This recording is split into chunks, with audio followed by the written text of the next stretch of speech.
Bienvenue sur Clapotis, le podcast qui vous aide à réviser en toute sérénité.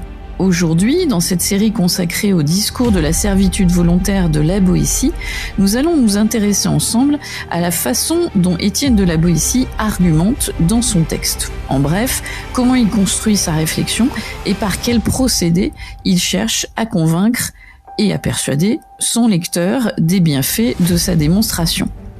Dans cet épisode, l'idée, c'est que vous puissiez vous servir de tout ce que l'on va aborder pour alimenter des parties de dissertation. Je pense en particulier à une partie qui pourrait être les caractéristiques argumentatives de l'œuvre de La Boétie. Alors, dans un premier temps, nous allons mettre en évidence le fait que le discours de la servitude volontaire est avant tout une argumentation directe, guidée par une question fondamentale. Eh bien oui, tout d'abord, ce discours relève de l'argumentation directe. Pourquoi ? Parce que La Boétie exprime ses idées sans passer par un récit ou une fiction. Il développe en revanche une réflexion explicite en prenant la parole en tant que jeune écrivain. Je vous rappelle qu'il n'a que 18 ans lorsqu'il écrit ce discours, et il va donc développer cette réflexion des plus explicites sur la liberté politique. La Boétie part d'une question simple qui va devenir le fil conducteur de toute son œuvre. Comment se fait-il que tous obéissent à un seul ? Pour répondre à cette question, vous allez voir son propos est des plus clairs. En effet, il expose sa thèse, celle de la servitude volontaire, qu'il étaye par une série d'arguments et d'exemples.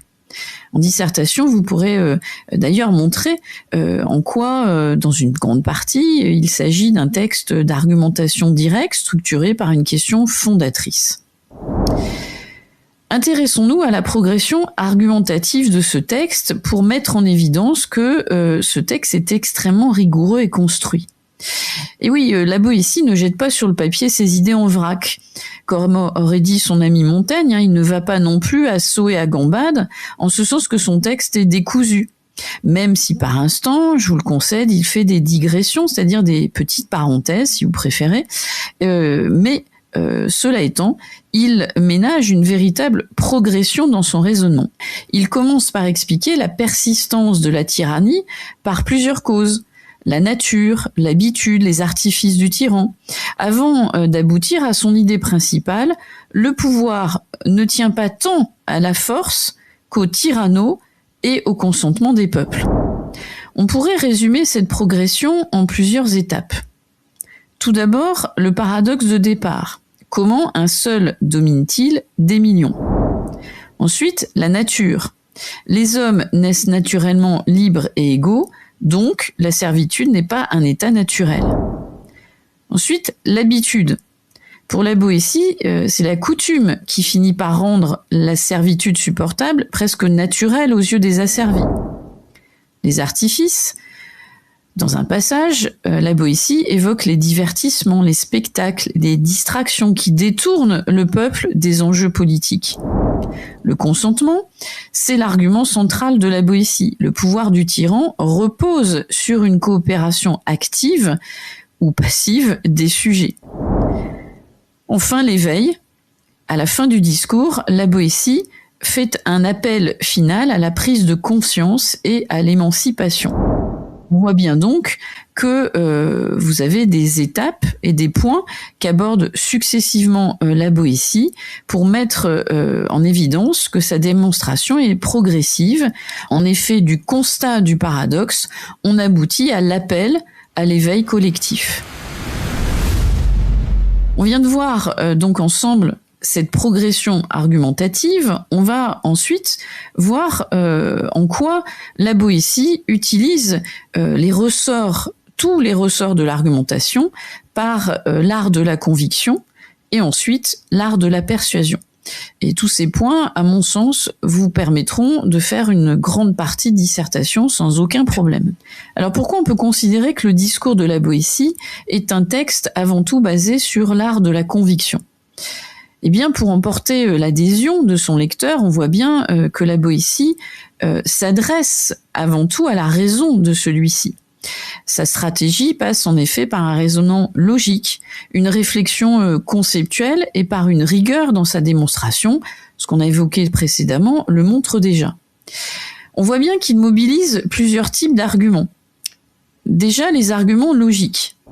Par exemple, si la nature nous a fait tous comme des compagnons, alors nous sommes tous naturellement libres. Mais il utilise aussi des arguments fondés sur l'observation. L'exemple, c'est le passage avec les bêtes. Même les bêtes résistent à la sujétion, ce qui rend la soumission humaine encore plus choquante. Et ça parle bien sûr au lecteur. Ensuite, il utilise ce qu'on pourrait qualifier des arguments d'autorité. Regardez et reparcourez tout le discours, vous verrez qu'il y a pléthore de citations, c'est-à-dire de nombreuses citations. En particulier, ces citations sont tirées d'auteurs de l'Antiquité. Terence, Virgile, on a des allusions à la fable d'Ésope, qui renforce sa thèse et montre tout le sérieux en fait de son discours puisqu'il se réfère à des exemples incontournables. Enfin, il prend des exemples nombreux historiques. C'est ce qu'on pourrait appeler les arguments historiques, puisés dans l'histoire et qui donc rend compte de ce côté implacable de sa démonstration. Ça, c'était pour la partie de l'art de la conviction. Mais si on regarde bien, ce texte est extrêmement rigoureux, mais l'auteur fait aussi appel à l'art de la persuasion, pour mettre en évidence ô combien sa parole est engagée. Et oui, il ne fait pas que convaincre, il cherche aussi à nous persuader, c'est-à-dire à nous toucher, en déployant une éloquence passionnée qui donne justement à ce texte toute sa force et son intensité. Alors plusieurs tactiques de la persuasion sont perceptibles dans son texte. Déjà, vous pourriez tout simplement évoquer l'énonciation personnelle. Il utilise « je » ouvertement, il s'adresse au lecteur, au peuple, il implique justement son public. Ça, c'est typique de l'art de la persuasion. Ensuite, on remarque qu'il y a une forte modalisation du discours. Qu'est-ce qu'on entend par modalisation ? Eh bien, c'est toutes les utilisations de tournures exclamatives, les questions rhétoriques, le lexique tantôt mélioratif, tantôt péjoratif, le recours parfois à des petites tournures ironiques, des petites phrases en incise, on rajoute une petite phrase qui marque bien l'opinion de l'auteur. On voit aussi que ce jeune écrivain de 18 ans a déjà un style très travaillé qui renvoie à cet art de la persuasion. On a des images frappantes, le sens de la formule, des tonalités qui usent de différents registres. Tantôt il se veut didactique, tantôt il se veut polémique, voire satirique. Donc vous pouvez sans aucun problème montrer justement tout cet art de la Boétie qui manie avec habileté à la fois la persuasion et la conviction, et on voit bien donc que c'est une éloquence engagée qui met tout le talent littéraire au service des idées qu'on pourrait qualifier de politiques. Alors pour résumer cet épisode, si on avait à faire un bilan, on remarque en fait que la stratégie argumentative de la Boétie combine plusieurs choses. Tout d'abord, une question paradoxale qui intrigue et ouvre la réflexion. On pourrait parler en quelque sorte d'une mise en bouche qui va attirer le lecteur. Ensuite, une progression claire, avec des arguments solides. L'évocation de la nature, de l'habitude, des artifices, du consentement, de l'éveil, sont justement tous les arguments qui rythment et scandent le discours.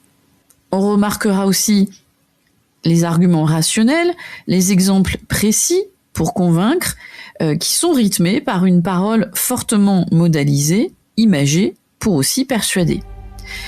Et c'est ça qui fait toute la richesse justement de ce discours, et c'est tous ces points que l'on vient d'aborder dans cet épisode qui vous permettront de montrer que le discours n'est pas seulement un texte d'idées posé là, sur le papier, mais c'est aussi presque une sorte de machine argumentative conçue pour transformer le regard du lecteur sur la liberté, mais aussi sa liberté.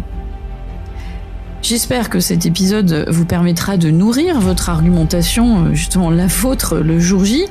D'ici là, je vous dis à très vite pour d'autres épisodes sur Clapotis.